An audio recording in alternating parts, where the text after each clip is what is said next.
কিছুতেই সাক্ষী আনতে পারেনি, ছিল না তাকে অপেক্ষা করে আনতে। ইহুদি আর আবু বকর গালাগালিটা তখন হয়েছিল, সাক্ষী না আনতে পারায় সর্বশেষ নবী বিচার করছে। দেখুন আবু বকর, তুমি যে ইহুদির গালে চড় মেরেছো, সাক্ষী না আনার জন্য ওই ইহুদি তোমার গালে একটা চড় মেরে আদায় করে দেবে।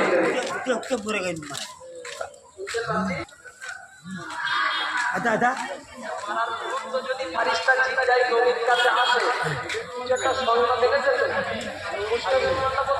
কাল সকালে দিবি তো সেই এত না দিস আর কিছু বল না।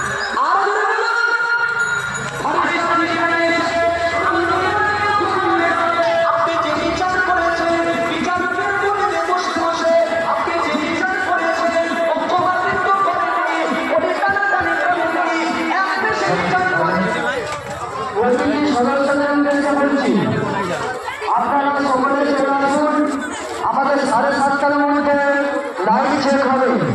তাই আপনাদের কাছে অনুরোধ, আপনারা সকলেই চলে আসুন, 7:30টার মধ্যে অনলাইন চেক করতে যাবো আমরা। তাই